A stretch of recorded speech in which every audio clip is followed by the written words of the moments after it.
आहुति हमारी प्यारी सी बिटिया, ये हमें कुछ सुनाना चाहती हैं। क्या सुनाएंगे मुझे भी नहीं पता, पर मैं चाहता हूँ ये जो सुनाए वो आप भी सुने। राम क्यों पूजे जाते हैं? राम इसलिए नहीं पूजे जाते कि उन्होंने कौशल्या की कोख से जन्म लिया। राम इसलिए पूजे जाते हैं क्योंकि उन्होंने वनवास करने वाली कैकई को भी कौशल्या जितना आदर दिया। राम इसलिए नहीं पूजे जाते कि जानकी जैसी देवी से विवाह रचाया।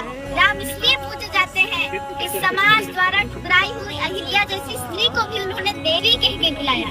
राम इसलिए नहीं पूजे जाते कि दशरथ जैसा चक्रवर्ती सम्राट उनका पिता है। राम इसलिए पूजे जाते हैं कि जिसे पुत्र की तरह वो अपने हाथों से मुखाग्नि देते हैं, वो एक बूढ़े पक्षी जटायु की चिता है। राम इसलिए नहीं पूजे जाते कि उन्होंने सोने की लंका जीत ली। राम इसलिए पूजे जाते हैं कि अपनी अयोध्या के लिए, अपनी मातृभूमि के लिए, अपने बाहुबल से जीती हुई सोने की लंका उन्होंने त्याग दी। राम इसलिए नहीं पूजे जाते कि उन्होंने रावण की नाभि में तीर भेज दिया।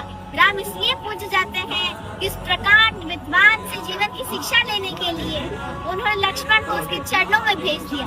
राम इसलिए नहीं पूजे जाते कि वो भगवान थे। राम इसलिए नहीं पूजे जाते क्योंकि वो भगवान थे।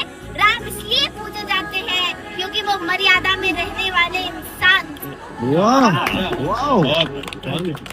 मैं एक चीज ऑफिशियली कहना चाहूंगा, ये मैंने आज से तकरीबन 1.5-2 साल पहले लिखा था, और जितना अच्छा हमारी आहुति बिटिया ने बोला है, मैं जीवन भर कोशिश करके भी इतना अच्छा कभी नहीं बोल पाया। एक बार तालियां आहुति के लिए। You are so blessed. Ram इसलिए पूजे जाते हैं, बिल्कुल ठीक है जो तुमने बोला, लेकिन इस देश में बेटियों की पूजा भी इसीलिए की जाती है क्योंकि तुम्हारी जैसी बेटियां हैं इस देश में। खुश रहो बेटा।